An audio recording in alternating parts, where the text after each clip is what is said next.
মাঝে মাঝে কাঁধে কোদাল নেবেন, দেখতে যতই ভালো মনে হোক, রাজনৈতিক প্রশ্নের সমাধান যদি করতে না পারেন, শুধুমাত্র কোদাল কাঁধে নিয়ে কিন্তু বাংলাদেশের মানুষ খুশি হবে না। রাজনৈতিক প্রশ্নটা কি, এই জুলাই সনদের ভবিষ্যৎ কি হবে, এটা আপনাকে সঠিকভাবে সিদ্ধান্ত নিতে হবে। আরো আশ্চর্য, পার্লামেন্টে দেখি বগুড়ার সোহেল শুধু বসেই থাকে।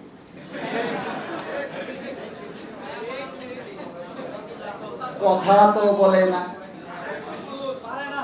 বগুড়া অঞ্চলের মানুষ কি কথা একটু কম কয় নাকি, নাকি একটু বেশি কয়? কয় বেশি কয় না, পরিমাণ মতো কয়। পরিমাণ মতো কওয়া উচিত না?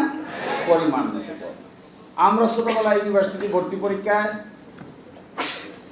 একটা সাধারণ জ্ঞানের প্রশ্ন থাকত, বাংলাদেশের প্রথম নির্বাক চলচ্চিত্রের নাম কি?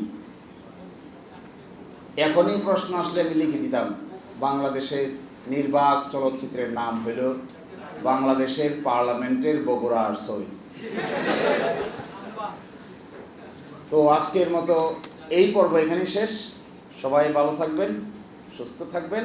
আমি আবার বলছি, রাজনীতিতে সুস্থতা চেয়েছি আমরা চেয়েছি। আমাদের বিধান কি আমরা এটাও বলেছি, আমাদের বিধান হলো সরকার ভালো কাজ করবে, প্রত্যেকটা কাজে আমরা সরকারকে অভিনন্দন জানাবো। তারা ভালো কাজ করেছে কি, তারা খাল খনন কর্মসূচি হাতে নিয়েছে, আমরা অভিনন্দন জানিয়েছি। তারা কার্ড দিচ্ছে, ফ্যামিলি কার্ডকে আমরা অভিনন্দন জানিয়েছি।